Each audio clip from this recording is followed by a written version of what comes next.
네, 그럼 오늘의 첫 순서 이슈 시그널부터 출발해 보겠습니다. 부동산 시장의 흐름을 읽을 수 있도록 다양한 이슈 전해드리는 시간입니다. 자, 이사님 오늘은 어떤 이슈 살펴볼까요? 네, 제가 지금 계속적으로 좀 요즘에 부동산의 핫한 그런 이슈를 좀 많이 다뤄드리고 있는데요. 자, 이번에는 이제 뭐 많이 들어보셨을 겁니다. 언론이나 뭐 인터넷 뭐 매체를 통해서 많이 들어보신 내용 중에 하나고, 뭐 뉴스를 키시면 부동산 관련된 뉴스에서 항상 나오는 내용인데요. 바로 오늘은 좀 뭐 도시재생 사업 중에서 뭐 신통계획을 좀 많이 좀 풀어드리려고 합니다. 자, 그거에 대해서 궁금하신 분들도 많을 거고, 실제 신통계획 들어가 있는 단지, 뭐 지역이나 그런 부분에서 문의도 좀 많이 하고 있습니다. 이게 좀 아직까지 생소하신 분도 있다 보니까 이제 그런 내용들 어떻게 지금 뭐 흐름이 흘러가는지, 그다음에 어디가 좀 진행되는지 그런 것들 좀 알아보도록 하겠습니다.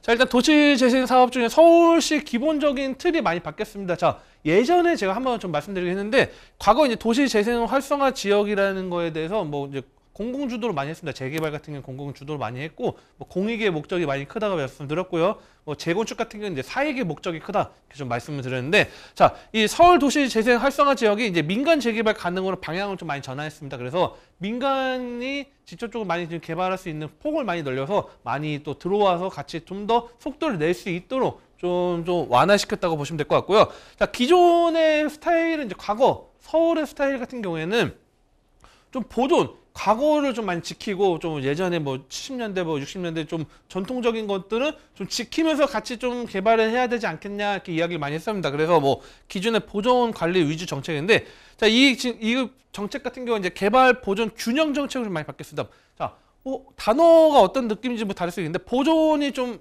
메인이었다면 이제는 개발과 보존이 공존하는 걸로 좀 많이 가자. 그러니까 어찌됐든 과거보다 뭐 부정적으로 뭐 중간 정도 중립적인 뭐 그런 요소로 보시면 될 것 같고요. 자, 일단 도시 경쟁력 강화하고, 그다음 주택 공급 확대, 목적 개발 확대하고, 그다음에 이 정비 사업과 연계를 해가지고 뭐 도시 재생 사업을 추진하는 계획을 했는데, 자, 뭐 민간 재개발 가능한데 이거를 좀 더 쉽게 말씀드리면, 우리 시장 재개발도 한번 잠깐 말씀드리면, 뭐 시장 같은 경우에는 과거에는 우리 전통 시장, 오래된 시장 같은 경우에 현대화 사업을 많이 추진했어요. 그 현대화 사업을 해가지고 위에 이제 비가 왔을 때도 이용할 수 있게 천장을 만들고, 그다음에 공영주차장, 시장 옆에 이용할 수 있는 공영주차장도 하나 만들고, 그런 식으로 과거에는 이제 뭐 시장을 시키는데, 자, 시장 경쟁력이 많이 약하다 보니까 시장을 아예 통으로 아예 주상복합으로 개발하는 형식으로 나타났습니다. 자, 그런 식으로 마찬가지로 과거에는 이제 보존을 많이 하는 부분에서 이제 개발을 좀 더 힘을 줬다 이렇게 좀 생각하시면 좀 도움이 될 것 같고요. 자, 신규 도시 재생 사업 대상 선정지 5개가 나왔는데, 자, 이 도시 재생 사업 이제 본격적으로 이제 어떻게 보면 신호탄을 던졌다 보시면 될 것 같습니다. 자, 우측부터 보면요, 이 중랑구 망우동 같은 경우에 이제 15만 4천 가구 정도가 이제 이 도시 재생 사업 선정이 됐고요. 그다음에 이 용답 상가시장, 이 성동구 용답동 일대 상가시장. 자, 여기도 상가시장으로 들어가 있죠. 자, 시장 같은 경우도 14만 9천 호가 이제 대상 선정이 됐습니다. 자, 이 지금 상가시장 같은 경우에도 과거에는 분명 장사하시는 분들 같은 경우는 생계 터전이다 보니까 그거를 지키시려는 분도 있을 거고요. 또한 그런 요소 때문에 개발을 해야 되는데, 개발이 계속적으로 반대하시는 분들 또는 그런 것 때문에 계속적으로 노후도가 지속된 것들이 있었을 겁니다. 자, 이런 것들 선정이 됐고요. 자, 밑으로 내려가면 이제 독산 이동 같은 경우도 10만 3천 호가 이제 또 선정이 됐고요. 그 다음에 양천구 신월 1동 같은 경우도 14만 8천 이 선정이 됐고, 화곡동 같은 경우도 화곡 중앙시장이 있습니다. 중앙시장 일대가 이제 뭐 중앙시장만 개발한다는 게 아니고요, 그 권역을 말씀을 드린 겁니다. 그래서 이 중앙시장 권역 일대가 15만 7천 호가 이제 도시재생 사업 대상으로 선정이 됐습니다. 일단은 5개가 선정이 된 상태로 보시면 될 것 같고요.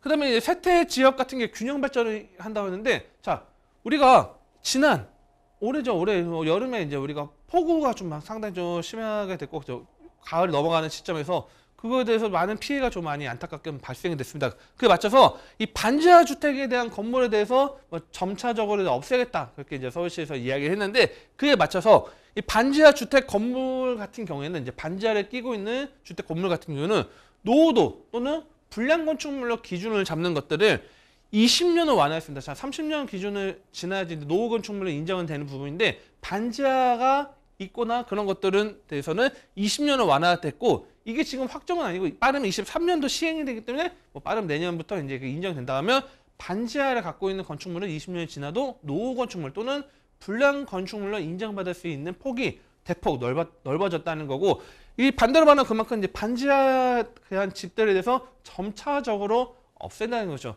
물론 뭐 요즘에 짓는 뭐 빌라들 같은 경우 뭐 반지하 자체도 없고 오히려 1층 같은 경우 필로티 구조로 많이 만들고, 아파트 같은 경우도 1층 같은 경우는 필로티나 뭐 공용 구간으로 해서 만들어 놓고 2층부터 주거를 많이 넣다 보니까 뭐 반지하 같은 경우는 뭐 별로 보통 넣는 경우는 없긴 한데, 자 그런 부분은 20년 완화됐다는 게 상당히 좀 중요하고요. 서울시에 상당히 많은 가구 수가 지금 거의 한 20만 가구가 지금 현재 이 반지하 정도에 있기 때문에 그걸 점차적으로 없애야 된다고, 강제로 뭐 이주할 수는 없겠죠. 그래서 이런 것들 보시면 될 것 같고, 그래서 이 주거 환경 열악한 20만 가구에 대해서 20년간 줄여 나가겠다. 그래서 일몰제 구상을 이제 하는 겁니다. 그래서 20년간 전차적으로 반지하 호수를 점점 없애겠다. 그런 내용이고요.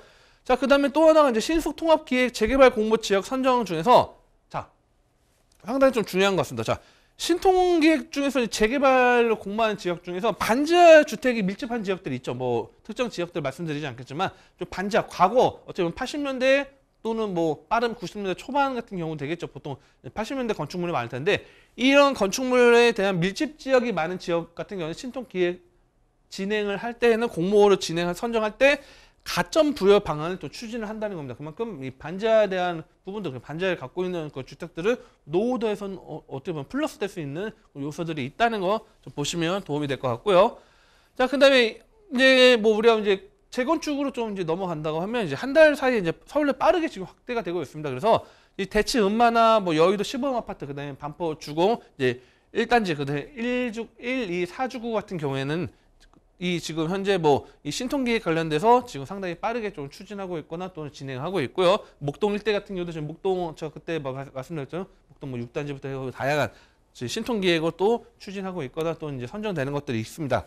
자, 그리고 강북구의 미아 4-1구역 같은 경우에도 이 신통기획이 지금 확정이 됐습니다. 그래서 미아 같은 경우도 지금 과거에 뭐 미아 수요일 때 이미 뭐 개발된 지역들은 뭐 개발이 되었고 아파트가 들어왔지만, 자 그동안 뭐 어떤 부분들 점수에서도 뭐 통과하지 못하거나 또는 뭐 이런들은 이해관계들 또는 뭐 신축 밀집도가 있다 보니까 좀 노후도 개선이 돼가지고 안 된 경우도 있었습니다. 그래서 그런 경우에도 미아 4-1구역도 이제 신통기획안이 확정됐다는 것도 좀 체크하시면 될 것 같고요. 자, 그래서 지금 이제 신통기획 정비 사업을 추진하는 단지들이 지금 20여 곳이 이제 더 추가가 되었습니다. 자, 위에 지금 상당히 많은 아파트 단지들이 이미 지금 신통기획으로 지금 빠르게 진행하는 것들이 결과 나오다 보니까 다른 아파트 단지들도 우리도 신통기획 한번 재건축을 이제 추진을 한번 해보자. 그래서 지금 뭐 여의도 한양 아파트나 뭐 대치 미도 아파트, 특히 대치 미도 아파트 같은 경우도 지금 상당히 지금 신통기획 적극적으로 지금 많이 가까워졌다 보시면 될 것 같고요. 그다음에 잠실 장미 아파트 같은 경우도 뭐 1차, 2차 다 있죠. 그 장미 아파트 같은 경우도 신통기획으로 또 추진하고 있다는 거 좀 체크하시면 도움이 될 것 같습니다. 자, 그래서 일단 뭐 신통기획 뭐 여의도 올 때가 좀 계속 이야기가 많이 나오는데, 자, 이 부동산 플래닝에서 이제 갖고 온 자료입니다. 자, 보면요. 자, 이 지금 보면 노후도에 대해서 체크가 나옵니다. 그래서 이 빨간색이 지날수록 노후도가 상당히 계속 높은 거고요. 그 다음에 파란색일수록 신규 건물에 보시면 될 것 같습니다. 자, 보면요. 뭐 IFC 건물 같은 경우는 이제 지은 지 얼마 안 되다 보니까 파란색으로 되어 있죠. 그리고 뭐 일부 지역도 이제 파란색 되어 있는데, 보통 이제 아파트 단지들 볼게요. 뭐 시범 아파트나 뭐 환학 아파트, 뭐 대교, 뭐 다양한 아파트 있고, 삼부 아파트 같은 게 모카, 다양한 아파트 다 노후도가 상당히 오래돼 있죠. 자, 이런 여의도동 일대 노후도가 상당히 높다 보니까 뭐 신통기획으로 또 추진하는 아파트 단지도 있을 거고요. 또는 이 여의나루 이 중심 봤을 때 상업지를 끼고 있는 아파트 단지들이 있습니다. 자, 특정 아파트 말씀은 안 드리겠지만 상업지를 끼고 있는 아파트 같은 경우에는 당연히 50층을 목표로 또는 뭐 최소 49층을 목표로 가겠죠. 자, 그런 아파트 같은 경우는 또 이런 진행들이 있을 텐데, 자, 상당히 노후도가 많이 되었다는 건 반대로 말하면 뭐냐면 그만큼 투자 여력이 뭐 가격이 뭐 비싸거나 그런 부분들은 좀 어려울 수도 있긴 하겠지만, 어느 여력 되신 분들은 이제는 여의도가 시간적인 부분만 어느 정도 지나면 바로 이제 개발할 수밖에 없는 상황이구나. 자, 그런 것도 보시면 될 것 같습니다. 예를 들어서 만약에 이 지역들이 노후도가 많이 막 파란색이 엄청 많아요. 그리고 상업지, 물론 업무지 이쪽 라인들은 업무지 라인이긴 하겠지만, 자, 만약 노후도 개선이 되어 있는 상태였으면 우리 아파트만 노후도 됐다 해서 우리 아파트만 재건축하기에는 또 속도가 안 나는 경우가 있습니다. 하지만 이런 개발이라는 거는 어느 한 곳에서 딱 신호탄을 딱 터뜨리고 불이 붙으면 장작이 퍼지듯이 옆에 아파트 단지들도 점점 빨라질 수 있기 때문에 이런 것들이 이제 곧 진행될 수 있다는 거. 그래서 노후도가 상당히 지금 상당히 오래됐다는 것도 말씀드리고 있고요.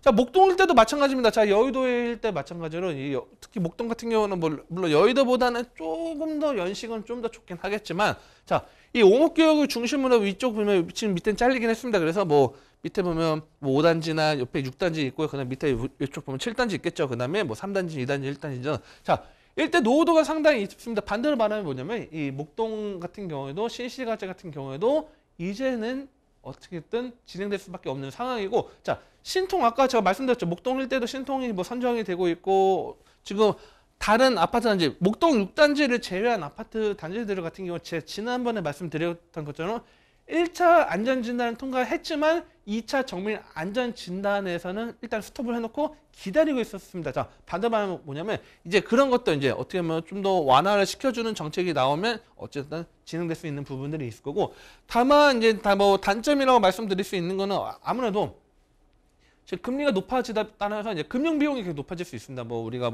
어떤 사업을 진행한다고 하면 우리가 이주비의 비용도 발생될 수 있을 거고요. 추진하는데 다양한 비용들이 있을 텐데 이런 비용이 부담될 수 있기 때문에 지금 이런 거에 대한 눈치 싸움, 어떻게 보면 만약 금리가 낮았다가 바로 진행됐어도 문제가 없을 정도인데, 이 금리 인상에 따른 이런 어떻게 보면 좀 지켜보기 정책이 지켜보기 같은 그런 흐름이 나오기 때문에 어떻게 보면 어떤 아파트 단지들이 적극적으로 추진한다고 하면 그에 맞춰서 우리도 가능성, 어떻게 보면 여기서 이런 가능성이 보이는 우리도 따라갈 수 있겠지만, 현재 눈치 싸움 하고 있는 부분이다 보니까 반대로 말하면 뭐냐면 아직은 들어갈 수 있는 기회가 있다는 거죠. 어떻게 보면 1년, 2년 사이에, 왜냐면 이제 속도가 불붙고 있을 때는 들어가기 어렵겠지만 아직은 눈치 싸움이기 때문에 이런 것들 지켜보시면서, 제가 여의도 목동뿐만 아니라 부동산 플랜에 들어가 보면 또 다양하게 노후도 볼 수 있습니다. 다른 지역들 체크하셔서 노후도까지 꼭 체크하신 다음에 접근하신 다음에 좀 어느 정도 좀 더 신통기획에 대해서 좀